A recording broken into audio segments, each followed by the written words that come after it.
Hello student, welcome to my YouTube channel. Students, आप लोगों को यह जानकर काफ़ी ज़्यादा खुशी होगी कि मैं कक्षा 5वीं का हिंदी का अर्धवार्षिक परीक्षा का पेपर लेके आ चुका हूँ, वो भी सेट ए। जो आपका हिंदी का पेपर है, जो आपको 16 दिसंबर का है। ठीक है, कितने दिसंबर को होने जा रहा है? 16 दिसंबर को। तो 16 दिसंबर के लिए एक कक्षा 5वीं का हिंदी का पेपर काफ़ी ज़्यादा महत्वपूर्ण होने वाला है, क्योंकि इसमें मैंने आपके पूरे सही विकल्प, रिक्त स्थान और पूरे आपके जो क्वेश्चन हैं उनके आंसर बताए हैं, ताकि आप लोगों को इससे अनुभव हो सके कि हमारा पेपर किस प्रकार से आने वाला है और किस प्रकार से हम लोग लिखेंगे, ताकि हम लोग अच्छे नंबर प्राप्त कर सकें। ठीक, क्योंकि आप लोग पहली बार अर्धवार्षिक परीक्षा दे रहे हैं, तो आप लोग थोड़ा बहुत घबराहट हो सकती है, तो इसलिए मैं आपसे समझा दूंगा। बिल्कुल नहीं घबराना, बहुत सरल पेपर आता है, वो आप लोग कर ही लेंगे। ठीक है, तो इसमें मैं आप लोगों के सामने सेट ए का संपूर्ण सॉल्यूशन समझाऊंगा। ठीक है, जो समय रहेगा वो आपका 2.5 घंटे रहेगा और पूर्णांक 60 नंबर का होने जा रहा है। तो चलिए शुरू करते हैं। तो सब बताऊँ, आप लोग यहाँ पर देख सकते हो कक्षा 5 हिंदी। ठीक है, यहाँ पे लगा बहुविकल्पीय प्रश्न, यानी कि प्रश्न क्रमांक 1 से 5 तक। सब बताओ रहेंगे आपके सामने सही विकल्प, जो कि 5 सही विकल्प रहेंगे और प्रत्येक विकल्प आपका 1 नंबर का होने जा रहा है। ठीक है, जैसे कि आप यहाँ पे देख भी सकते हो, 1 अंक निर्धारित किया गया है। चलिए, तो पहला प्रश्न लिखा है यहाँ पर, रावण का एक अन्य नाम क्या है? तो मेघनाथ है क्या, निशंभ है क्या, कुंभकर्ण है क्या, दशानन है? अगर आप लोग पता है तो आप लोग बेहिचक कमेंट करें कि सर इसका ऑप्शन ए सही है या बी है, डी है। तो इसका सही आंसर है डी ऑप्शन, दशानन। ठीक है, तो इस प्रकार से आप लोग राइट का चिन्ह लगा सकते हो और मुझे कमेंट में भी बता सकते हो। अगला क्वेश्चन है क्वेश्चन नंबर 2, जिसमें लगा है दांत खट्टे करना मुहावरे का अर्थ क्या है? तो इसका सही आंसर हो जाएगा दुश्मनों को हराना, यानी कि इसका सही आंसर हो जाएगा सी ऑप्शन सही है, दुश्मनों से सॉरी डी ऑप्शन है, दुश्मनों को हराना। ठीक है, तो डी ऑप्शन आपका सही हो जाता है। अगला क्वेश्चन है क्वेश्चन नंबर 3, जिसमें लगा है झूठ के बराबर क्या नहीं? तो झूठ के बराबर पाप नहीं। तो इसके आप लोग बी ऑप्शन पर राइट का चिन्ह लगा देंगे। ठीक है, अगला क्वेश्चन है क्वेश्चन नंबर 4, जिसमें लगा है बिटिया के मिट्टी खिलाने पर माँ ने क्या कहा? तो आप इसका आंसर लेंगे कि तुम ही काओ। तो जो माँ थी, तो माँ ने यही कहा था बिटिया की तुतली भाषा में कि तुम ही काओ। ठीक है, तो डी ऑप्शन आपका सही हो जाता है। अगला क्वेश्चन है क्वेश्चन नंबर 5, जिसमें लगा है शिवाजी को युद्ध कला की शिक्षा किसने दी थी? तो कोणदेव ने दी थी। किसने? कोणदेव ने। डी ऑप्शन आपका सही हो जाता है। तो स्टूडेंट, इस प्रकार से आप लोग सामने प्रश्न क्रमांक 1 से प्रश्न क्रमांक 5 तक आपके सही विकल्प पूरी तरह से कंप्लीट हो जाते हैं।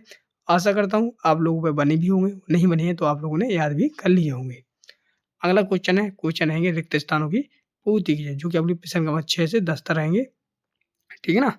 चलिए, तो हम लोग रिक्त स्थान भरते हैं। तो रिक्त स्थान को पूर्ति करने से पहले मैं आपको एक खुशखबरी दे दूँ। कक्षा 5 वाले जितने भी स्टूडेंट इस वीडियो को यहाँ तक देखें बेटा, सभी लोग चैनल को सब्सक्राइब कर लें। सब्सक्राइब करने से यही फ़ायदा होगा, जिस प्रकार से मैं आप लोग सामने यहाँ पे आपके सामने हिंदी का पेपर बता रहा हूँ, इसी प्रकार से इंग्लिश, गणित और आपके पर्यावरण का भी बताऊँगा। तो उनके भी इसी प्रकार से सॉल्यूशन चाहते हैं, तो चैनल को जब सब्सक्राइब कर लें। काफ़ी लोगों ने कर लिया था, अगर आप लोगों ने नहीं किया तो कर लेना। चलिए, अब हम लोग रिक्त स्थान करेंगे। तो सर्वप्रथम आप लोग सामने यहाँ पर ये रिक्त स्थानों के आंसर दिए गए हैं, मगर यहाँ पर ये उल्टे-सीधे रखे गए हैं। इन्हें सही क्रम में अपनी सही रिक्त स्थान में भरना है। ठीक है? तो पहला रिक्त स्थान है प्रश्न नंबर 6, जिसमें लिखा है शिवाजी ने सूबेदार की पुत्र-वधू की तुलना किससे की थी? तो इसका आंसर हो जाएगा अपनी माँ से। ठीक है? तो पहले का आंसर हो जाएगा जी। प्रश्न के बाद 7 में लिखा है पढ़ लिख कर रम्मो का नाम और कल्लो का नाम हो गया था। तो क्या हो गया था? रमावती और कलावती हो गया था। प्रश्न के 8 में लिखा है डॉक्टर अब्दुल कलाम जी से बच्चे मिले थे। तो कहाँ मिले थे? तो वो मिले थे भोपाल में। कहाँ? भोपाल में। प्रश्न का 9 में लगा है उज्जैनी में का प्रसिद्ध मंदिर है। तो उज्जैन में किसका प्रसिद्ध मंदिर है? तो महाकालेश्वर का मंदिर। ठीक है? अगला प्रश्न 10वां, जिसमें लगा डॉक्टर भीमराव अंबेडकर को उपाधि दी गई थी। तो कौन सी उपाधि दी गई थी? तो भारत रत्न की। ठीक है? तो स्टूडेंट, इस प्रकार से आप लोग सामने यहाँ पर रिक्त स्थान पूरी तरह से कंप्लीट हो गए हैं। अब चलिए हम करेंगे अति लघुत्तरीय प्रश्न। तो अति लघुत्तरीय प्रश्न आपके प्रश्न क्रमांक 11 से 16 तक हो जाएंगे, जो कि आपके 2-2 नंबर के रहेंगे। ठीक है? तो ये 2-2 नंबर के हैं। तो पहला प्रश्न लिखा प्रश्न 11, जिसमें लगा बादशाह अकबर को क्या देखने की इच्छा हुई? प्रश्न का दूसरा 12 लिखा ईश्वर चंद्र का जन्म कब और कहाँ हुआ था? फिर इसके बाद है 13वां हाफिज ने ईद के मेले में चिमटा क्यों खरीदा? महान वीरों की कहानियां सुनाकर माता ने शिवाजी में किन किन गुणों को विकसित किया? 15 बाबूजी दोनों बहनों को क्यों पढ़ाना चाहते थे? कोयल और कोया में क्या अंतर है। तो देखो, इन सभी के क्वेश्चन के आंसर मैं आपके सामने यहाँ पर बताऊंगा, ठीक है। तो पहले इन क्वेश्चन को देख ले। देखो, फिर यहाँ से लघुत्तम प्रश्न लग जो कि 3-3 नंबर में दिए गए हैं।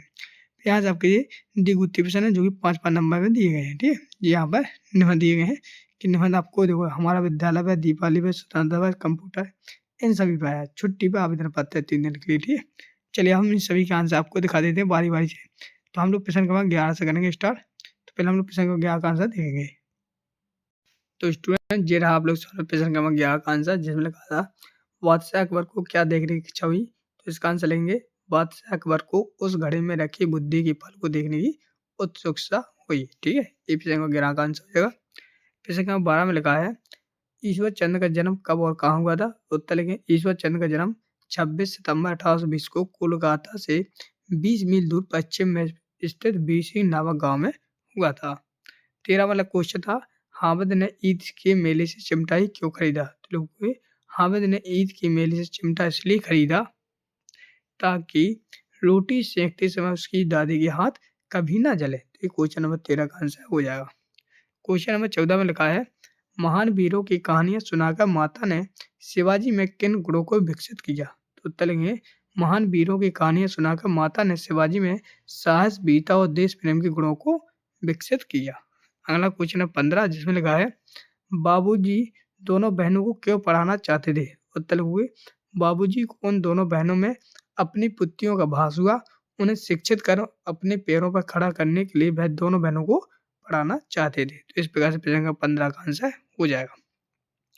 प्रश्न नंबर 16 में लिखा है कोयल और कौवा की बोली में क्या अंतर है। तो उत्तर हुए, कोयल मीठा बोलकर सारे जग को अपना बना लेती है, परंतु कोए की कर्कश आवाज सुनकर लोग उसको भगा देते हैं। यही दोनों की बोली में अंतर है, ठीक है ना। अगला क्वेश्चन है, तो अगला क्वेश्चन आप लोग सामने यहाँ पे लघुत्तम प्रश्न से लग जाते हैं। क्वेश्चन नंबर 17 में लिखा था पुष्प वनमाली से क्या कह रहा है। तो उत्तर हुए, पुष्प वनमाली से कह रहा है कि तुम मुझे डाली से तोड़कर उस रास्ते पे फेंक देना जहाँ से देशभक्त अपनी मातृभूमि की रक्षा के लिए अपने शीश कटाने जाते हों। अगला प्रश्न का 18, जिसमें लगा है विजयदशमी क्यों मनाई जाती है। उत्तर हुए, श्री राम ने इस दिन महर्षि आश्रम में धरती के निशाचरों से मुक्त करने का प्रण लिया था और संयोग से जिस दिन घमंडी अत्याचारी रावण का अंत हुआ उस दिन विजयदशमी थी, इसलिए विजयदशमी मनाई जाती है। अगला क्वेश्चन है क्वेश्चन नंबर 19, जिसमें लगा चंद्रशेखर आजाद कहाँ रहने वाले थे, उनके माता पिता का क्या नाम था। तो उत्तर में लिखे हुए, चंद्रशेखर आजाद मध्य प्रदेश के तत्कालीन झाबुआ और आज के अलीराजपुर जिले में भाभरा गांव के रहने वाले थे। उनके पिता का नाम पंडित सीताराम और माता का नाम जगरानी देवी था। अगला क्वेश्चन नंबर 20, जिसमें लगा कवित्ती अपने बचपन को कैसे याद कर रही है। उत्तर हो, कवित्ती अपने बचपन को निर्भय होकर खेलना, खाना, घूमना, रूठना, घर बनाना, कपड़ों की गुड़िया बनाकर खेलना आदि बातों से द्वारा याद करती है। 21 में लिखा है बाबा साहब ने अपनी पत्नी का अंतिम संस्कार पुत्र से क्यों करवाया। उत्तर हुए, बाबा साहब ने अपनी पत्नी की आस्थाओं और विश्वास का सम्मान रखते हुए अपने पुत्र से हिंदू पद्धति के अनुसार विधि पूर्वक उनका अंतिम संस्कार करवाया। तो 21 का आंसर हो जाएगा। तो अगला क्वेश्चन है क्वेश्चन नंबर 22, जिसमें लिखा डॉक्टर कलाम ने सफलता प्राप्त करने के क्या क्या गुण बताए। उत्तर में लिखो, डॉक्टर कलाम ने सफलता प्राप्त करने के लिए बताया कि बच्चों को छोटी कक्षाओं में ही अपना ध्येय निश्चय कर लेना चाहिए, कठोर परिश्रम करना चाहिए और कठिनाइयों से कभी नहीं डरना चाहिए। तो क्वेश्चन नंबर 22 का आंसर हो जाएगा। यहाँ से आपके द्विगुत्तीय प्रश्न लग जाते हैं, जो कि यहाँ पर देख सकते हो। पहला प्रश्न लगा 23वां, यदि आप पन्ना के स्थान पर होते तो उदय की रक्षा के लिए क्या करते। तो आपको ऐसा लिखना है कि जिस प्रकार पन्ना, जैसे लिखना है देखो, जिस प्रकार पन्ना ने अपने बेटे चंदन को उदय सिंह की सैया पर सुलाकर अपने पुत्र को बलिदान कर दिया और उदय सिंह को कीरत की टोकरी में छिपाकर महल से बाहर कर ली, अपनी स्वामी भक्ति परिचय दिया, ठीक है। उसी तरह हम यदि पन्ना के स्थान पर होते तो किसी न किसी तरह की युक्ति रोल लगाकर उदय सिंह के प्राणों की रक्षा अवश्य करते, चाहे इसके लिए हमें अपने प्राण की न्यौछावर क्यों न करने। तो ये 23 का आंसर हो जाएगा। 24 की क्वेश्चन की बात करें, 24 में लिखा मध्य प्रदेश की अपनी विशेषताओं बताइए। मध्य प्रदेश की कई विशेषता है जो कि लिखनी है। तो ये आपके सामने यहाँ पे हो जाएगा क्वेश्चन नंबर 24 का आंसर, जो कि आप वीडियो को रोक कर देखते हो, लिख सकते हो, पढ़ सकते हो, अब मैं इसको पढ़ूँगा नहीं क्योंकि वीडियो को लंबा हो जाएगा, आप लोग वीडियो को रोक के पढ़ते जाएँ। 25 में क्वेश्चन 25 में आपको छुट्टी पे आवेदन पत्र लिखना है, जो कि काफ़ी ज़्यादा सरल है, जो को आप लोग लिख भी सकते हो, ठीक है? ये क्वेश्चन 25 का हो जाएगा।